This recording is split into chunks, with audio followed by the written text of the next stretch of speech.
Ang Republic Act No. 972 o National Caves and Cave Resources Management and Protection Act ay isang polisiya ng Estado na naglalayong i-conserve, protektahan at i-manage ang mga kuweba ng bansa at ang resources na taglay ng mga ito.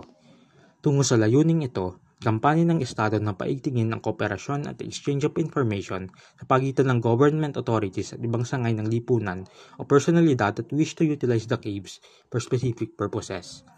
Kabilang narito ang mga may kinalaman sa edukasyon, turismo at scientific research.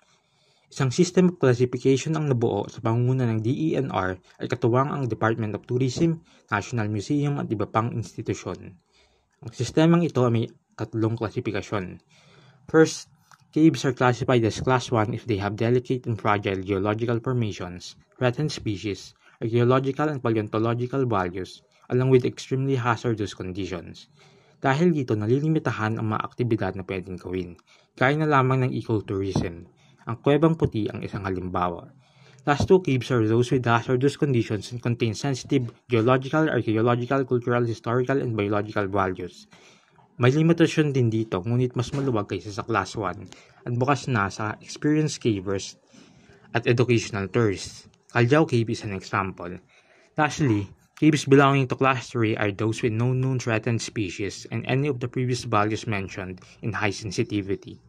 They are safe for inexperienced visitors with guides and may even be utilized for economic purposes. Isang halimbawa nito ay ang Bat Cave.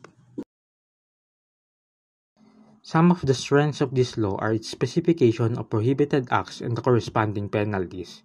Nahihikayat ng mga ito ang mga gumagamit ng kuweba na sundin ang batas. Sa pangkalakasan ay ang pagkakaisa ng iba't ibang ahensya at pati na rin ng LGUs sa pag-implementa ng batas at ang ilan pang safety measures sa mga particularly sensitive na kuweba. Ilan naman sa kahinaan ng implementation gaps dahil sa kakulangan ng resources at mahinang proteksyon, dahilan upang masira ang ecosystem ng ilan sa mga ito dahil sa unauthorized private use. Oportunidad naman ang ecotourism at community-based management upang mapaunlad ang pag-implementa ng batas. Maaaring mahikayat ang mga kalapit na lokal na komunidad upang pangalagaan ang kuweba at maging source na rin ng kanilang kabuhayan. Gaya ng nabanggit, nagiging at risk ang mga kuweba sa external threats dahil sa kakulangan ng proteksyon. Kabilang narito ang illegal trade at unpermitted resource extraction na maaaring magdulot ng kapahamakan. Bukod sa nabanggit, maaaring mapunan pa ang mga kakulangan na ito sa pamamagitan ng paglalaan ng mas maraming resources sa pagpapatupad ng batas at pag-strengthen ng institutional capacity, lalo na sa lokal na level.